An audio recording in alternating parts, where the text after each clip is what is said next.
So it's heartbreaking, and it weighs heavily on me to see this pattern again. Um, as we sort of wrap up here, go ahead. One more thought on that, building off what you said, Jamar. You know, you teach at a historically Black Christian university. I teach at a historically white and Dutch Christian university. But I can speak for, you know, my place of employment, thoroughly Christian. You know, we have going back more than a century, and we have all the documents to prove it, and the, you know, Christian worldview and the scholarship and all of that.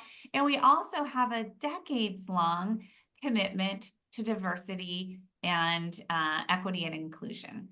And we have a lot of theological language about why we have that commitment. And it is beautiful and it is biblical. And so I am interested to see how this meshes with the latest Dear Colleague letter that was handed down last Friday to universities across the country to completely purge all DEI programming. Again, incredibly expansive. This is not just in admissions. This is essentially any time. If you have a special graduation ceremony, if you have a special floor of a dorm, if you have a, you know, cultural heritage, anything, you got to get rid of it. And they were given 2 weeks for this.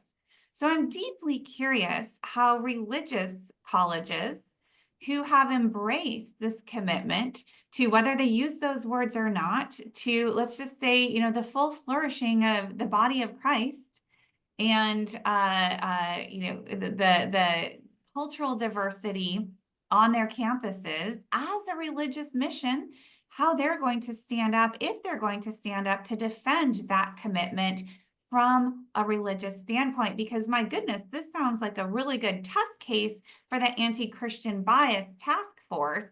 If the government is coming in, or anybody's coming in and say, no, I'm sorry, you cannot live out your mission on this front. I'm glad you brought that up.